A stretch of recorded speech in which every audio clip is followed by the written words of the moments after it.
more to marketing. Welcome to More to Marketing, a podcast on marketing, product, and everything in between. I'm your host, Susan, and today I have a very special guest.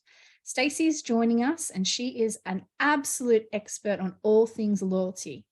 Any kind of loyalty program you can think of, more than likely, Stacey has actually either designed it in the back end, provide consultancy advice, or is part of the program herself because she's part of it. So welcome, Stacey. Thank you, Susan, for the lovely intro. It's so nice to be here speaking to your listeners and talking on my favorite topic of all time, loyalty programs. So just to kind of expand on that great intro that you gave me, my background is in e-commerce, digital marketing and loyalty. And I worked at roles at Model Co, My House and Boost Juice before coming across to Loyalty and Reward Co in 2018. So for the past 5 years, I've been working as a consultant at Loyalty and Reward Co, and I've had a hand in over 40 major projects now across the world, including working on loyalty programs for McDonald's, Penfolds Wine, Klarna, the Entertainment Book, and Lend-Lease. So there's lots more. And if anyone wants to talk to me about loyalty programs or any of the work I've done, I can't shut up about it. So yeah, it's great to be talking about you today. No, definitely. I know you're very, very passionate about loyalty programs as well. And you've literally helped write the book on loyalty programs too. Can you tell us a little bit about the book? Yeah, so I was co-author of the book Loyalty Programs, The Complete Guide, and it's the most comprehensive resource on loyalty program theory and practice available. So there's 20 chapters, each going into a different area of loyalty, from loyalty psychology to loyalty biases and heuristics, to commercials, to legal, to operations, to technology, whatever it might be. And then all the content throughout is supported by academic research articles as well as real world case studies to give that comprehensive view of loyalty programs around the world. And I love that it's got real case studies in there as well, because you can actually relate to it just being an everyday person as well, not necessarily a marketing expert or a loyalty expert. You can actually see how it operates or how that part is impacted in that chapter. Exactly. It just brings the theory to life more. And this probably brings us on to why you're here today. So as you're very passionate about loyalty, we had a chat beforehand, and I'd love for you to share with our listeners the 8 essential principles of a loyalty program, because that's part of the heart and soul of what you do, and also about how successful a loyalty program could be. Definitely. So over the years of engaging with now thousands of different loyalty programs around the world, writing about them, joining them ourselves, studying them really closely, joining their marketing, reading their terms and conditions, and just being well versed in the loyalty industry itself, we have distilled over that time these 8 essential principles that we have seen as commonalities across all of the best practice loyalty programs around the world. And we actually use these 8 essential principles to guide best practice loyalty program design and execution at Loyalty and Reward Co for our clients to give them the best result. So the 8 essential principles essentially are being simple, valuable, stimulating, emotional, complementary, differentiating, and cost-effective. So would you like me to just go through each of those and explain what I mean for each of the principles 100%. And kind of give some case studies throughout? Yeah, I think that'd be really valuable to actually picture it as well. And with that added case study, I think would be absolutely perfect. So if you don't mind jumping into simple, that would be brilliant. Sure. So a best practice loyalty program must be simple. So that's simple to join, simple to understand, and simple to engage with. And the best example that I can think of for this one is the Humble Coffee Card. And it is actually the most widely used loyalty program in the entire world because of its simplicity. So all the listeners would know how it works. You join in one simple step by picking up the card at the counter. You can see that when you buy 9 coffees, your 10th coffee is free. So you immediately understand how it works. Yep. You immediately understand what the reward is, because you can see that, you get a coffee at the end of completing your journey. And the reward of free coffee is perfectly suited to coffee lovers. So that's why I love the coffee card model. It's beautiful in its simplicity, and there are no barriers to joining or engaging with it. And they really do work to drive repeat purchase behavior and build loyalty. I've still got a coffee card that's used downstairs at my local coffee shop that they still stamp it. So yes. I'm almost there. I've got 3 to go. Yeah. So it's amazing how motivating it is tracking your visual progress towards a reward. And actually, studies have shown that coffee purchasers have been seen to purchase coffee more frequently the closer that they get to a reward. So yeah, the visual progress tracker and the physical stamp card acts as a stimulator to drive repeat purchase behavior and increased frequency and recency of buying coffee. I suppose probably that emotional connection that you finally got that free coffee as well probably makes that person happier on that day as well. 100%. So unlocking a reward actually triggers, fires dopamine in the pleasure center of the brain. So you actually feel that sense of pleasure and excitement when you unlock a reward. And that's what gets you thinking about, where else can I start to get a reward from, or it motivates you to start your coffee journey again, or it might motivate you to see where else from that business or other businesses you can access rewards, because you like that feeling and you want to chase that feeling to get it again. Yep. Yeah, no, makes complete sense. I love the example of the coffee card as well. So what's our second principle? Oh, sorry. No, that's okay. I was just going to say, though, that yes, the coffee card is beautifully simple, but that doesn't mean for your listeners that they can't have a loyalty program that's more complex in design. So yes, you can create a complex design, but what you should be thinking about is, how can I make engaging with this program as simple as engaging with the coffee card program? And leveraging technology, for example, might be a way to do that. So I just wanted to give one more example, and that's of a card link cashback program called Pocket Pal. And while it's quite complex in its design, there's multiple different retailers submitting multiple different offers for members to be able to access when they spend with their card. So they log into the Pocket Pal app, they see where they can get a discount, and then they go to get that discount around Sydney or around wherever they're located. And it's actually card linking technology that's made this beautifully simple to engage with. So members just have to link their regular credit card within the Pocket Pal app. And from there on out, whenever they spend with a Pocket Pal affiliate partner with that credit card, they don't have to do anything extra outside of what they would already be doing there. Just tap their card to purchase and they get cash back immediately into their linked bank account. So I also think that that's a pretty cool way to make quite a complex loyalty program design simple for members to engage with and understand. So yeah, just be thinking about simplicity for members, not so much simplicity in design in the back end, because there's things like technology that can really help streamline that.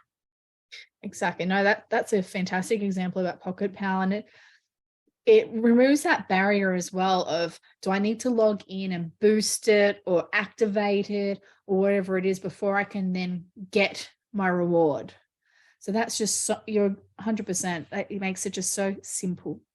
Exactly. Yep. The second one you have is valuable. Yes. So loyalty programs also need to deliver tangible perceived value to members. And of the 8 essential principles, I would say that valuable is arguably the most important. And this is because members will only join a program if they perceive that they're going to access meaningful value from the program. And they'll only continue to engage with the program if they perceive that they are accessing meaningful, tangible value from the program. It's important to note, though, that value can mean different things to different people. So sometimes to some people, value means monetary benefits like discounts and bonuses, whilst others might value experiential benefits like lounge access and priority service. Some might value convenience as their highest value driver, and sometimes it will be a combination. So understanding what value means to your customers is really important. And also communicating value is really important. So it's not just about building value into the program.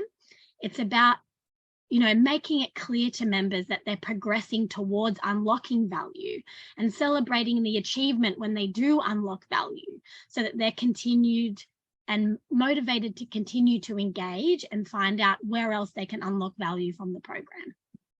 Yeah, it's very important to keep them on that value journey. Otherwise, they just get disengaged. That's exactly right. And to give you an example of kind of an industry that I believe are doing it well is the supermarket programs. So you've got Tesco Club Card, you've got Woolworths Rewards and Flybuys in Australia. They do a really good job of communicating value within their loyalty programs, even though they offer a very low return on spend at a base level. So really, you only get about 0.5% of everything you spend returned back to you in points, but they run lots and lots of frequent bonus points campaigns like double and triple or even 20 times points promotions. So members feel like they're being consistently and continuously well rewarded. And by participating in these regular bonus points campaigns, members progress faster towards their goal of unlocking value. So I think the supermarkets do quite a good job of developing that stickiness within their programs by running those campaigns that make members feel like they're getting extra value quite often. Yeah, it's also a tool to use to maybe change behavior. So try a new brand and you get that 20 times more points, so that new brands get experience out there, and the actual shopping center or shop, whatever it is, can actually go off and maybe sell the points or sell whatever it is in for all these new brands to try and get part of this audience. Yeah, definitely. There's multiple benefits built into that model for sure. Yeah. No worries. Would you like to go on to the number 3, or do you have another example? No, we'll move on to stimulating. Yep. So stimulating is the third one. And we say that a loyalty program needs to continuously stimulate the member to engage in different ways. And I mean, there's lots and lots of different stimulation techniques which you can build into a loyalty strategy. And that might be anything from using progress trackers to track members' spend towards the goal of unlocking a reward. It might be running bonus campaigns, as we mentioned before, as a way to gamify the program. It might be having special members offers, different surprise and delight initiatives, or even as far as having digital games to drive that stimulation, to stimulate behavior from members. And I think an example of an industry which adopts a really good variety of stimulation techniques is the QSR industry. So that's quick service restaurants. So think about, Subway, Taco Bell, Dunkin' Donuts, McDonald's, KFC, Boost Juice. They have so many things. You'll see beautiful progress trackers within their apps. You'll see lots of different bonus offers, and you'll always see games within this industry. So, you've got Hungry Jack's Shake and Win. Is a great little game that you play in order to unlock an offer every day.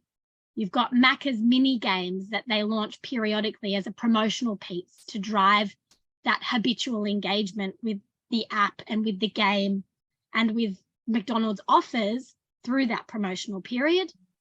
And then you've got more complex games like KFC League of Legends or Boost Juice Find the Fruit, which allow longer terms of gameplay, and they're more sophisticated games that issue prizes from either Boost Juice or KFC to winners of the game.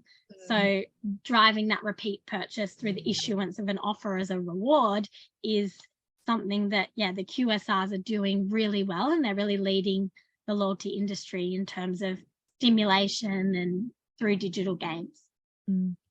One of the ones I love seeing was an overseas restaurant that if you're in the restaurant, you could hand your phone to your child and they could go searching for using AR. They could actually go searching through the restaurant in safe places for, say, if it was Easter eggs. So it kept the children entertained as well in a positive way while they were at the restaurant. Yeah, exactly. So that's a treasure hunt.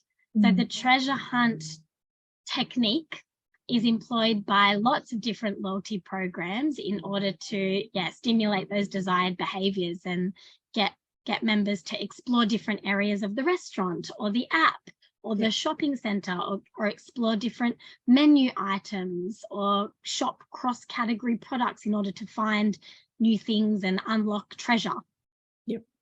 Would you also classify under stimulating when, say, Country Road sends out their quarterly email where you find out your status, and also that's now got you access to whatever promotional discounts are happening at that moment? Yeah, I mean, anything related to driving engagement with the loyalty program could be classified as a stimulation technique. Sending out a monthly email wouldn't be a fundamental design element, but it would be a complementary stimulating communication element that is driving engagement with the program. Yes. Awesome. All right. What is number 4? So that is emotional. So emotional is also a really important principle, because creating emotional commitment to a brand is essentially the ultimate manifestation of loyalty. And this can be created by fostering feelings of exclusivity and belonging, which are known precursors to establishing genuine loyalty with a member. Yes. So it's very important to, you want to create this emotion so that they don't want to go to a competitor. They want to stay, they feel guilty. You want them to build that love with you, and like you're part of the family almost. Yeah, exactly. And those customers that have emotional commitment and an emotional connection to a brand have been shown and proven to be less likely to switch to a competitor, less likely to be as price sensitive, and therefore are more profitable to as long-term customers. So yeah, that's why I see it as one of the most important principles also. And I'd say the frequent flyer programs are probably the best at building this. So they're high tier benefits like lounge access, priority boarding, and VIP service across every single touch point consistently make members feel like they belong to something bigger and something more exclusive. And those types of rewards also have this thing that we call trophy value, because non-members or lower tier members see the higher tier members enjoying these benefits, like skipping the queue or sitting on a plane first and drinking champagne while everybody else has to walk past them to economy class. And this trophy value gives them an ego boost and does help foster that feeling of exclusivity, making them feel like they belong to part of this exclusive group and, belong to something bigger and more meaningful. And that's quite valuable to them and helps to establish that emotional connection between the brand and the member. Yeah, definitely. I still remember a point in my career when I was working on Virgin Mobile, and we did a big research piece with our fabulous researcher in-house. And we were trying to find out why people were staying with Virgin and not moving out, because we wanted to keep building that trust. And we had our own type of loyalty program where we provided special benefits and perks in. And it came down to the emotional connection to Sir Richard Branson. We actually found out that they weren't just with Virgin Mobile, they were with any Virgin company they could be with, because they felt that connection to what Sir Richard was actually promoting out there, which was, I'm for the little people, not for the big guns. I'll give you great value. You can trust me, come with me on this journey. And it was just amazing to see that emotional connection where they just didn't want to move. There was this giant cohort that just were in love. And it was because of his brand that he created and the person behind it. Yeah, you're exactly right. And I think creating meaning for members beyond the transaction, whatever it might be, and whatever techniques you use to build that, or whether it's the brand or the person that's doing it, they help to foster those feelings of exclusivity and belonging and build emotional connections between with members to help create those lock-in effects and stickiness that brands are after. Exactly. All right, number 5. So number 5 is complementary. So for a loyalty program to be meaningful to members, it needs to be contextually relevant. And this can be achieved by designing a loyalty program to be complementary to the brand positioning, complementary to the brand values, including complementary rewards and complementary communications to members, so that they understand that the program and the brand and its products and its rewards are being delivered as one proposition.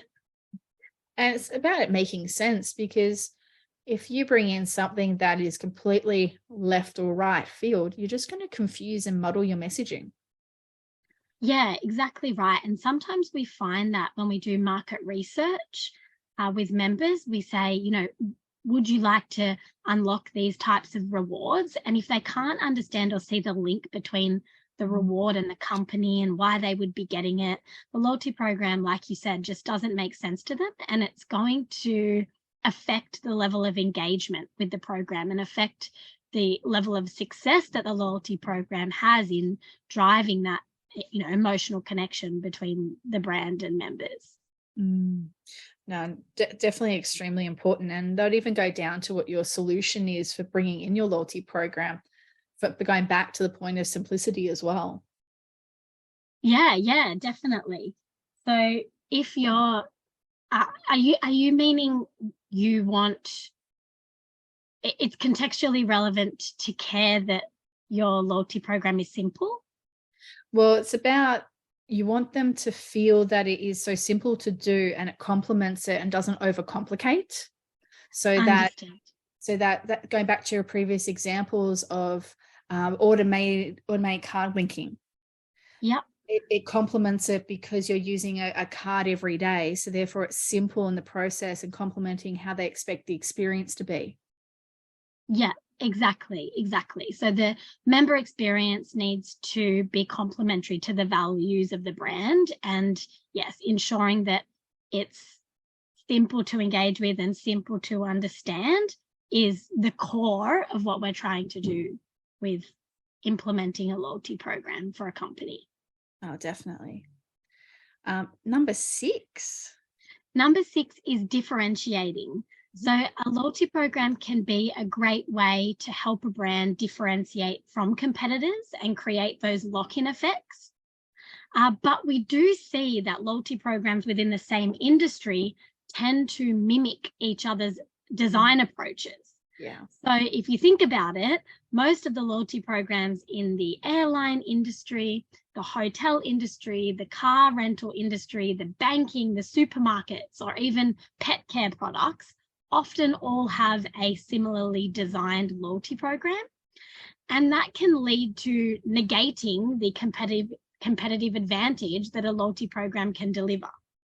So this is why we say that it's important to look at the competitors within your industry when you are designing a loyalty program, but also looking outside the industry is important too for inspiration. And drawing upon your unique selling proposition of the brand is another important thing to consider. So one of the best examples, and it's actually a program that we helped to deliver, it's called Rip Curl Unique Edge program. Yep. And what they have is they've just got a points-based framework that rewards members when they spend.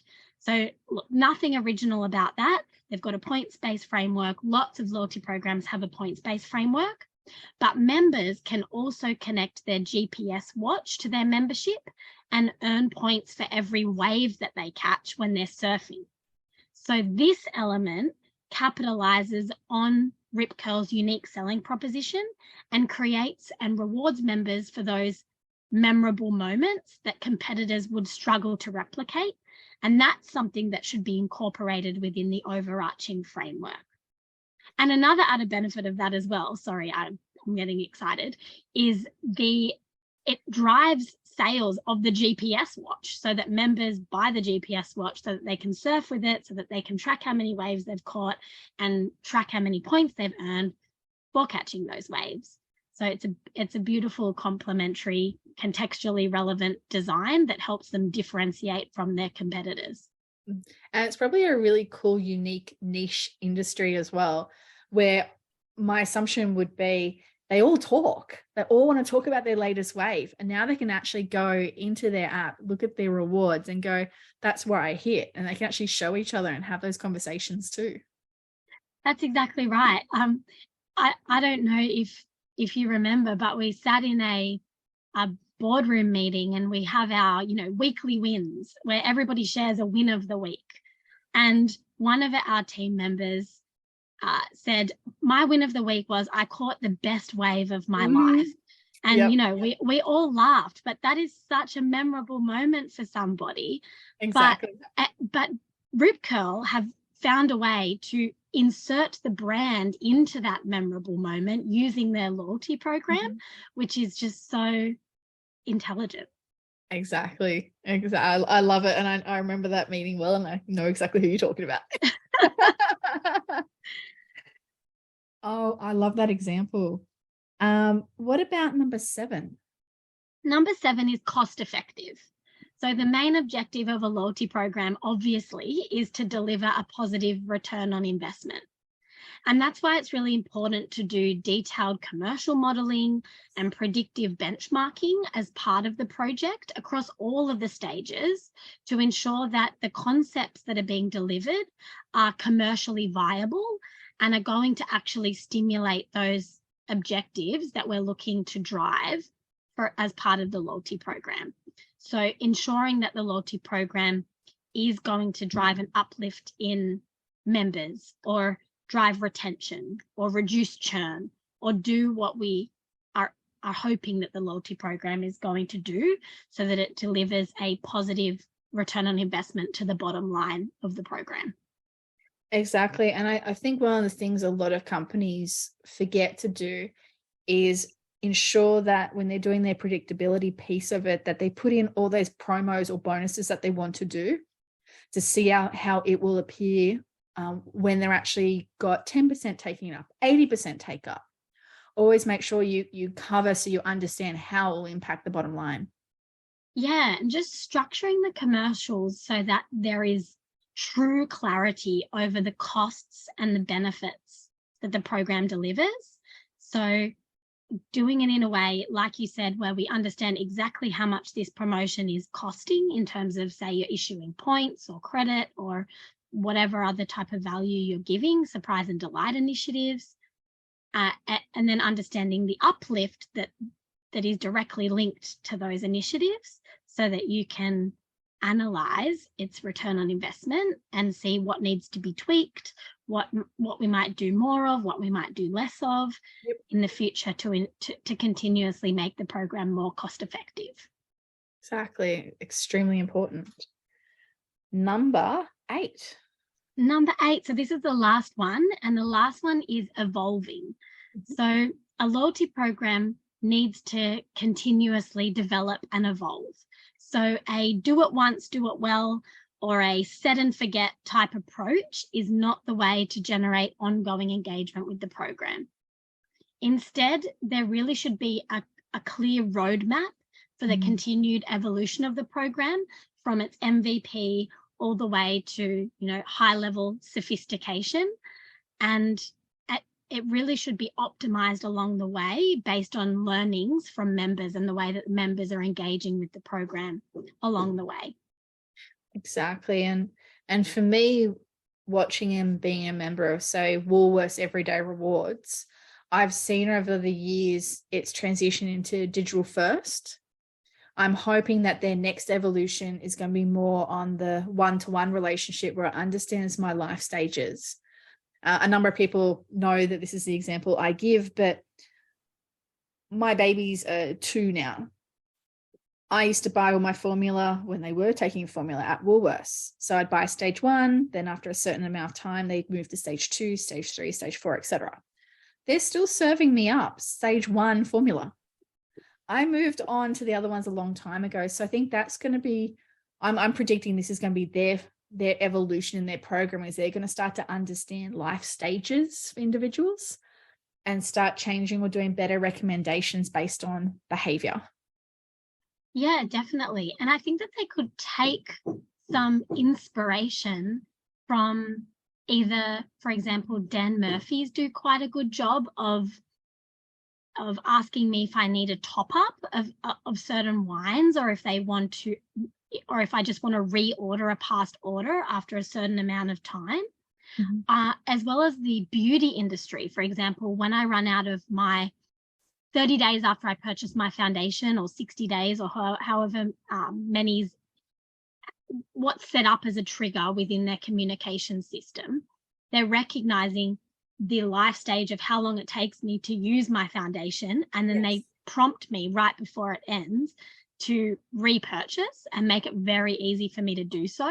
So I think, Woolworths and the supermarket programs could take a look at what the beauty programs are doing in terms of best practice and managing consumer purchase cycles and across their life stage, because I think they're doing a really great job of it.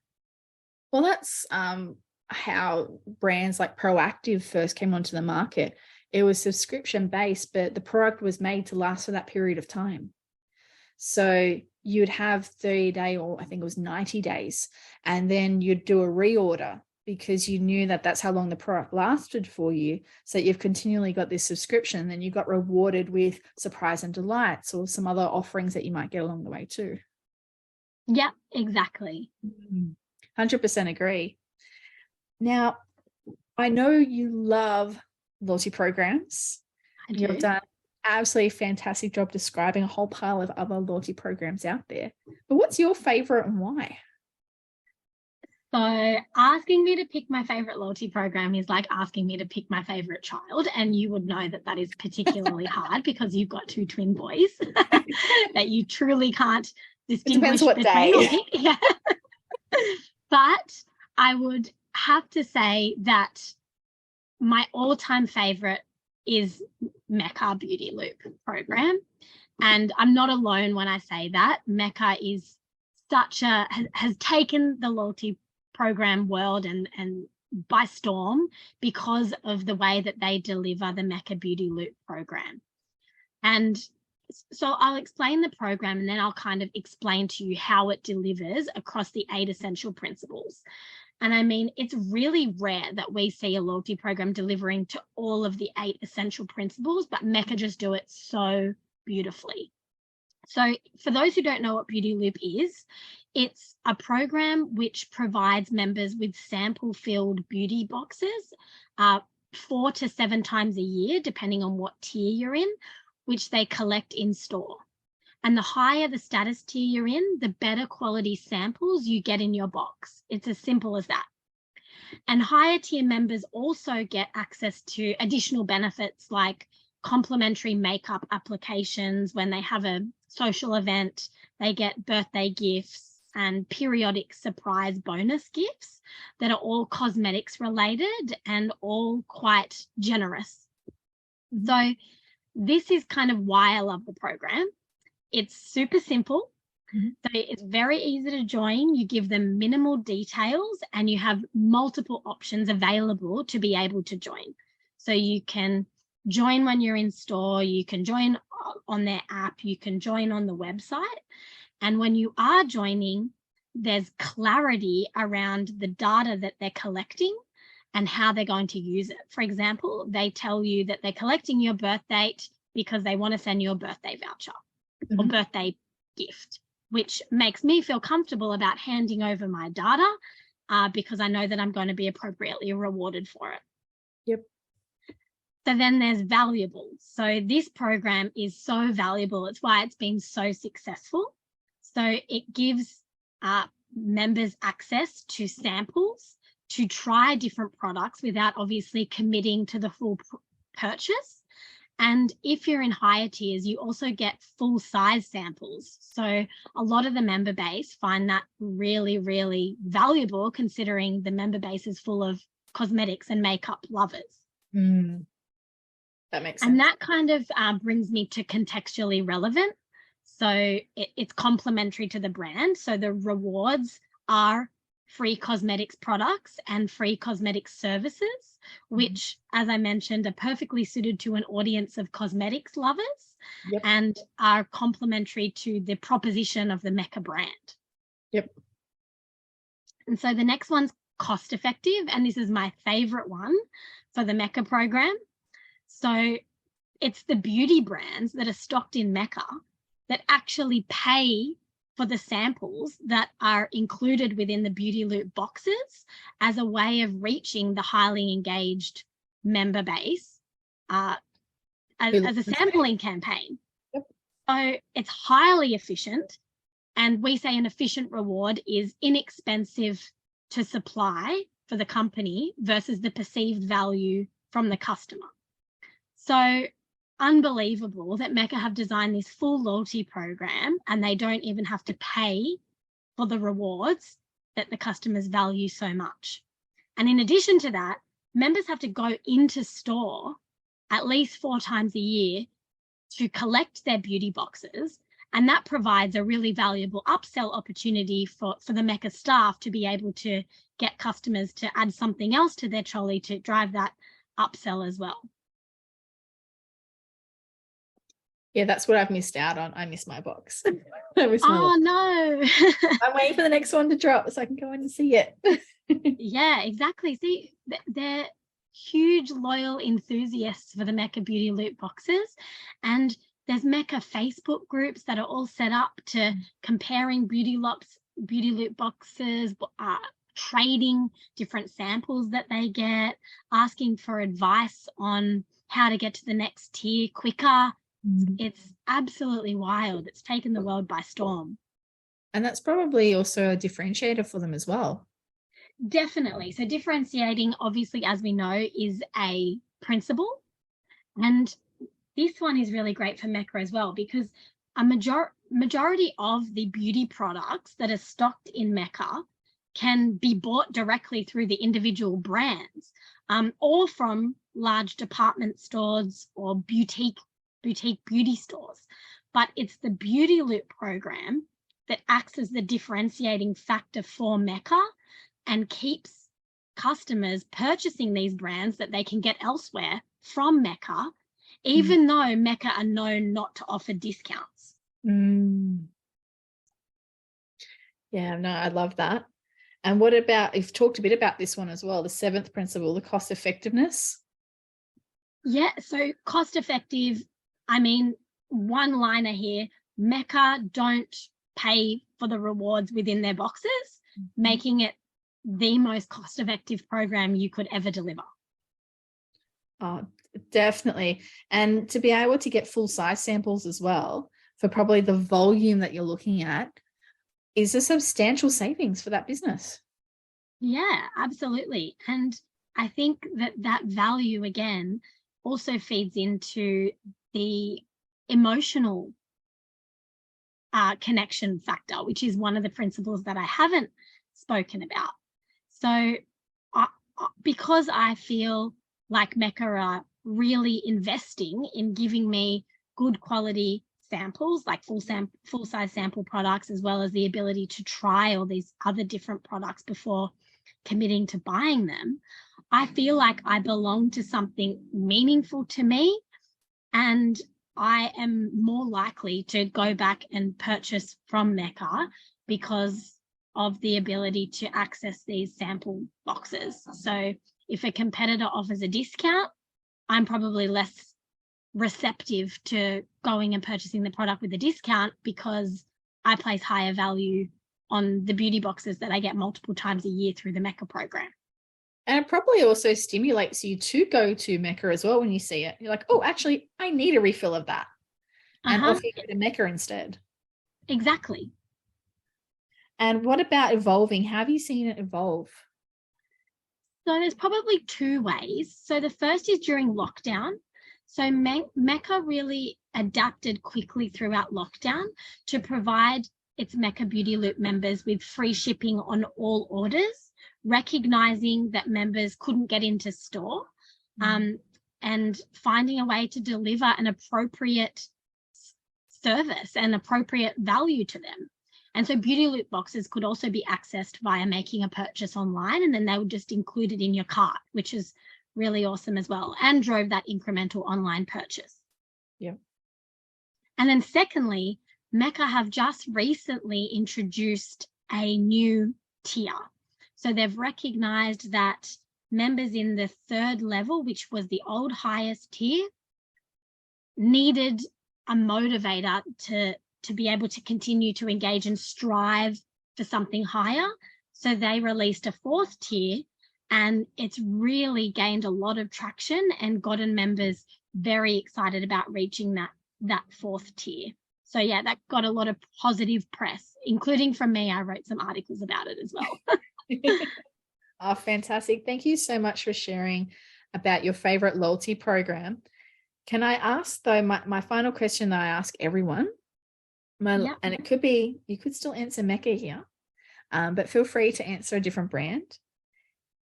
If you were a brand, any brand at all, what brand best represents you and why? Okay, so you're right. I have mentioned Mecca. I love the Mecca Beauty Loop program, but I feel like I've raved about that enough. And I want to shine a light on one of my other favorite brands and programs, which is Go-To Skincare. And I think it represents me as a brand and a program because it's fun and lighthearted and funny. It's got a really easygoing, playful tone of voice. It has really fun rewards as part of the program. And even the program names and the tiers are, done in a really fun and easygoing and relaxed, casual way, which I feel represents me as well. Awesome. I would say that Go-To is also quite intelligent with its program smarts. So the way that the program's designed, all of the member lifecycle triggers, the whole communications approach is quite intelligent. And then I'd also say it's quite personal. So I would call myself, quite a relatable, personable person. And I think that Go-To do a really good job of staying true to themselves, being a bit quirky, being relevant, being relatable, but always staying true to the brand. So I will end with that. I love that. I'm going to have to look them up. I'm actually not familiar with them. Thank you so much. Not a problem at all. Thank you for having me. It's been lovely talking loyalty programs with you and your audience today. Fantastic. And we've learned so much. We've learned all about the 8 principles of designing a really first-class loyalty program, and the guides all around the 8 processes, which are simple, valuable, stimulating, connecting with the emotion, complementary, differentiating, cost-effective, and also always considering about evolving as well over time. So really appreciate you sharing all those fantastic insights, the case studies to go behind it and going into the details, Stacey. It's been fantastic having you. No, it's been awesome. Hopefully I can come and join you again. That would be amazing. For anyone that would love to hear Stacey again, please make sure to follow More to Marketing. Thank you. Thank you so much. More to marketing.